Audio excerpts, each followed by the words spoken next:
This is Teddy, and you're listening to Derek Marshall, who is running for Congress in California on Two Broads Talking Politics. Get your vaccine.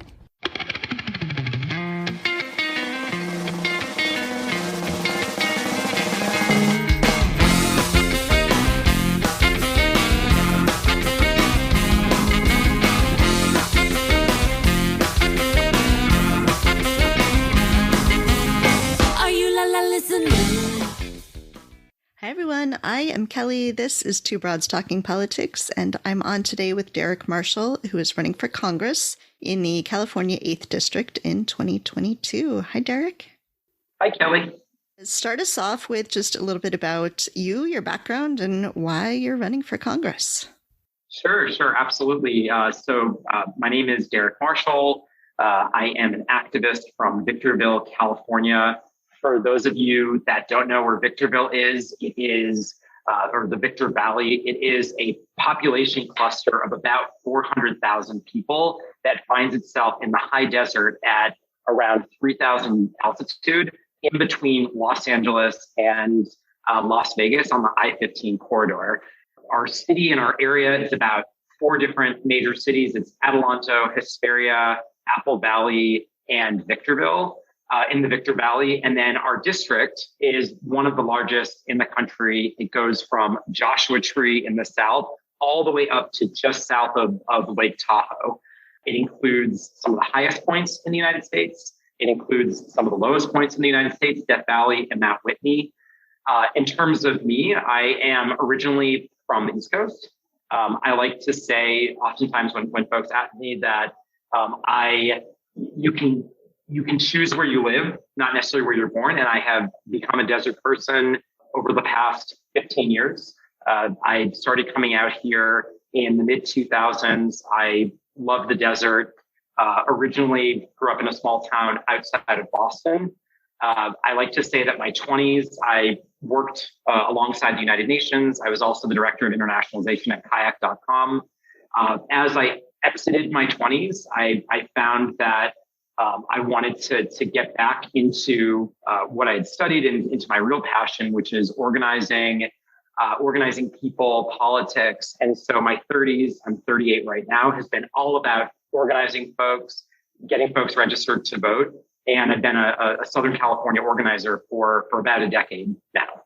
All right. So you mentioned this district is enormous, really, really huge. And, I think it encompasses a lot of what people don't think about when they think about California. So everyone thinks about coast area, LA, San Francisco, and this is the inland area.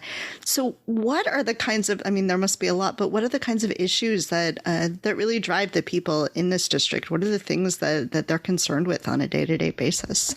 Yeah, absolutely. It's a great question. The district is huge, right? So when you go from the Arizona kind of corner of the district and you drive across to the Victor Valley and then you drive up to just south of Lake Tahoe, it's 555 miles.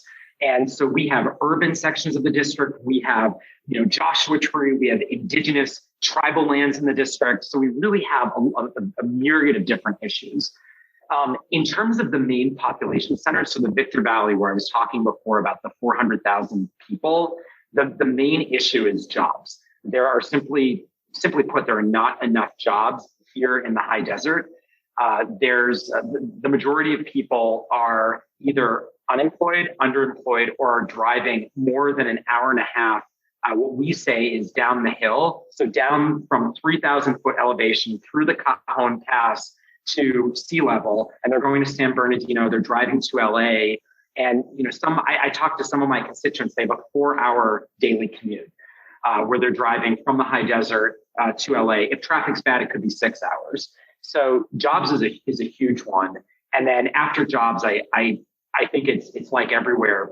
People need access to healthcare and education. We don't even have a 4-year college up here in anywhere in our district. So we have a couple of trade schools, but there's no institution for higher education. And so I think that the 3 main issues are jobs, education, healthcare. If you are expanding the conversation to other areas of the district, Federal protection of new national parks is a big issue, indigenous protection. And within our district is the Owens River Valley, which provides 40% of Los Angeles's water. And and as we talk right now about the water crises that we're having and stuff like that, water is a huge issue here in the high desert and in our district. So what are the kinds of things that you would want to do in Congress then to address some of these issues, things like jobs, things like healthcare? For sure. I think the first thing with regards to jobs, I'm a huge supporter of the Green New Deal. And I think that, there's different branding of the Green New Deal. I think that you have Biden's, economic recovery infrastructure package, which touches upon a lot of, which talks a lot about or focuses a lot on environmental infrastructure. And I think that honestly, we are one of the main kind of frontline communities that finds itself on the front lines of global climate change in the United States. Right now, we're experiencing a triple digit heat wave and a drought, and at the same time, we have a lot of desert, we have a lot of winds, we have a lot of sun, and so what that means is that we have a lot of land where we can build out green infrastructure, solar, wind, and so I think that. One of the things that I really want to focus on as soon as I come into Congress is going to be focused on creating the $75,000 high-paid union jobs that are coming from the green technology boom that our district is sort of going through right now. This district is currently represented by a Republican.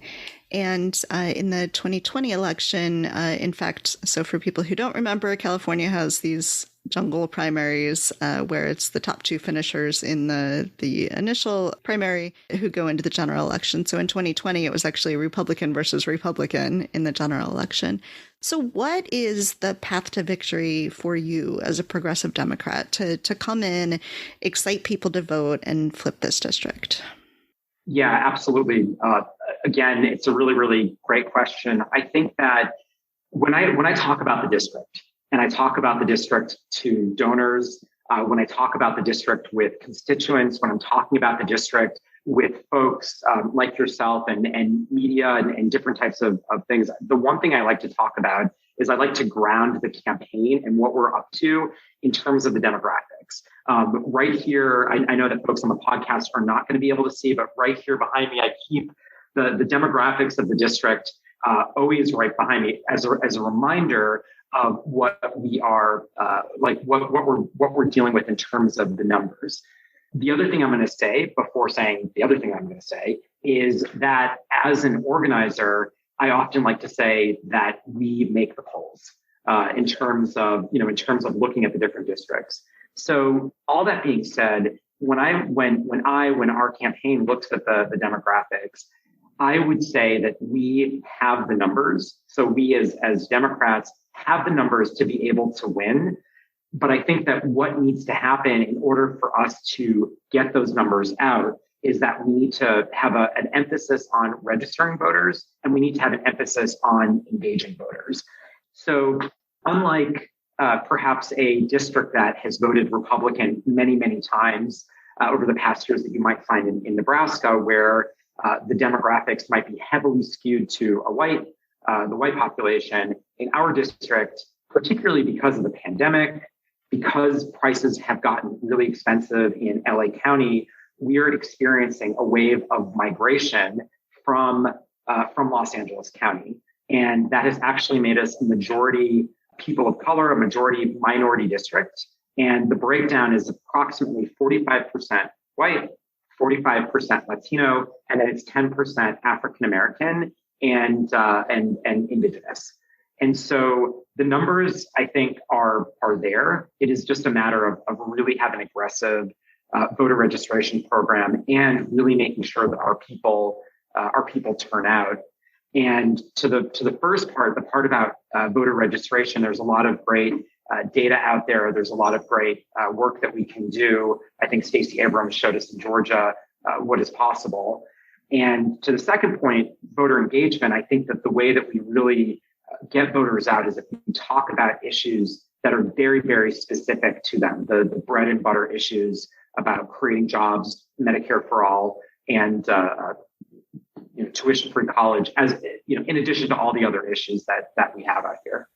How do you, in a district like this that is so large, where you might have to drive 500 miles from one end to another, how do you get to voters? How do you talk to voters? I mean, obviously you have this population center in the Victor Valley, but how do you make sure you get to these really far-flung rural voters? A lot of driving. So I have a Jeep, and it's funny because also in the Victor Valley and in Death Valley, you're driving off road sometimes more than 50% of the time. So you really need a good 4x4. And honestly, that's what it comes down to is just being willing to travel up the hill to Big Bear and like Arrowhead, being able to travel to Death Valley, and I'm here for it. I have also slept in my Jeep on a number of occasions when there was no motel or hotel. So I'm here for the work. I'm here to meet people. I understand that that's what it takes to win, and yeah. And what you said, you've started to have conversations with constituents. What are those conversations like? Are people looking for change? How is the sort of attitude on the ground coming out of this pandemic, coming out of a lot of terrible fires in California? What are people sort of looking for? So a lot of my conversations with constituents had been surrounding voter registration. So our campaign, already a year and some change before the general election, is out registering voters, particularly going after younger voters. In California, you're allowed to pre-register folks to vote at 16 and 17. And so we did our first kind of launch of in-person activities at the San Bernardino County Fair. And so we had a chance to talk to dozens of young people. We also did a Black Wall Street event a couple of weeks ago where we were doing in-person voter registration at the Black Wall Street event. And the number one thing that I hear when we're registering voters is there's a lot of apathy, and there's a lot of feeling of my vote doesn't matter. And I think that is something that I have seen as an organizer, that I've seen in organizing in many different parts of California. Also, when I was doing some organizing in Nevada, that was something that we met a lot. And I think that honestly, the way that you meet that is by helping to show people how and why their vote matters. And a lot of times I talk about the demographics data and I say, look, did you know that we are actually in the majority? And then folks say, wait, what? It is not a foregone conclusion that we have to be Republican, right? It's not a foregone conclusion that we have to have the elected officials that we currently have. If we come together and we show up to the poll and we vote, then we're able to change a lot of things. And so we as a campaign, as a philosophical kind of underpinning and point, we really emphasize showing folks why and how their vote counts and matters. So you're talking about doing this work now, and as you mentioned, this is a year and some before the general election. It's still a year-ish out, I assume, before the primary. How do you get people engaged right now, keep people engaged right now, when you're talking to volunteers, when you're thinking about this community of activists, of organizers? I know a lot of people are still kind of burnt out from the 2020 election. It was a long haul, but we know how important 2022 is and how razor thin the Democrats' margin is in the House right now, and, not want to lose that. So, how do we encourage and motivate people right now to stay involved? Absolutely. One of the things I like to say, and I think I said at the beginning of the chat that we're having right now, is that I'm an organizer candidate. And so what that means is that my philosophy of organizing is a lot broader and bigger than just the typical GOTV, get out the vote activities of a campaign. And so I've been on this, on this sort of soapbox about the need to do deep community organizing for basically since I was in college. And so what that means is that I believe that through organizing things like mutual aid, by organizing social events. Right now we're doing weekly frijoles arroz, which means beans and rice, where we get members of the community together in order to be in community with each other. And a lot of the activities that we're doing while we're building that community isn't necessarily always voter registration or political phone calls or doing more typical campaign work. Rather, what we're doing is on Sunday, we're going out and feeding the poor, or feeding unhoused neighbors. In another setting, we are getting together and we're having a film night where we're learning something. And I think that that's a really, really important part of political organizing that I think that we used to do really well as Democrats. And I think it's something that we do not quite as well now as we used to. And I think it's something that we need to get really good at doing again so that we can start to really, bring folks in. Because I think that just when you go to someone and you need something like, I need a vote or I need this thing, folks are a lot more, folks may be hesitant, they may resist that. But if you're meeting folks and you're not necessarily your initial ask or your initial interaction with them is like, hey, come to do this thing, or let's do this project together where we're helping the homeless in our community, or let's fight together to push for a community pool. That's something that brings folks in, and ultimately it will allow and strengthen the organizational ecosystem for Democrats or for our side of the aisle. Long term, but in the short term, it just makes the community a better place. So if people listening want to help get involved, what are some ways they can do that? Absolutely. So the number one thing is we are open for business, so to speak, and we are accepting volunteers. So you can go and check out my website, derekmarshallca.com. You can also, if you feel called, make a donation. There's a big donate button in the top. I guess I should say we're not accepting any corporate donations. So everything that we're getting right now is from individual contributions. And I think that that's really important to keep and maintain the integrity of the campaign. So if you would like to throw us a donation, that would be great. And the other thing I've been telling folks is that every dollar that we're earning goes into some form of organizing, whether that is buying data so that we're able to correctly target, or whether it is hiring organizers into the campaign so that we can continue to do all different types of community organizing. That's how the money is being spent. Excellent. Is there anything else that you would like to make sure we talk about? Yes. I think that one of the things I have said to a lot of folks, and this is also an open invitation, is I really think that what we're doing with our organizing model on this campaign is something that is informed by a lot of personal experiences that I've had. I helped to staff some of the teams in the Georgia runoffs. And by helping to staff, what I mean very specifically is that I was volunteering my time and I was helping to connect really, really good organizers who I've worked alongside with here in California into the Georgia team, so they were able to go and do the work that they have done here in California, and they were able to do that in Georgia. And so by having that experience with Georgia and all the magic that went on with Stacey Abrams and the New Georgia Project, that's something that is informing the campaign.